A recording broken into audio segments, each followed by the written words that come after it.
Hello guys, icon star Allu Arjun, Rashmika Mandanna, director Sukumar వీళ్ళ కాంబినేషన్లో వస్తున్న cinema Pushpa 2 the rule. Cinema release date దగ్గరలో ఉండటంతో సినిమా పనులు, ప్రమోషన్స్ పనులు హై స్పీడ్గా జరుగుతున్నాయి. డిసెంబర్ 5న వరల్డ్వైడ్గా సినిమా గ్రాండ్గా రిలీజ్ అవబోతుంది. సినిమా సెన్సార్ పనులు కూడా పూర్తి చేసుకుంది.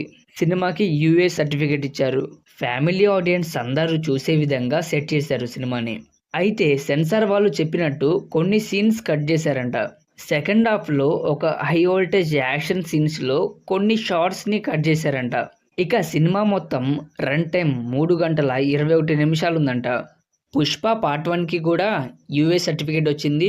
బ్లాక్ బస్టర్ హిట్ కొట్టింది. పుష్ప 2 కూడా హిట్ కొట్టాల్సిన అవసరం ఉంది. ఎందుకంటే ఏ హీరోకి రాని, ఏ సినిమాకి రాని క్రేజు అల్లు అర్జున్కి పుష్ప సినిమాకి వచ్చింది. పుష్ప 2 సినిమాకి పాజిటివ్ టాక్ వస్తే ఇక కలెక్షన్స్ల జాతరే. సో గైస్, ఈ వీడియోని లైక్ చేసి మన ఛానల్ని సబ్స్క్రైబ్ చేసుకోవటం మర్చిపోమాకండే.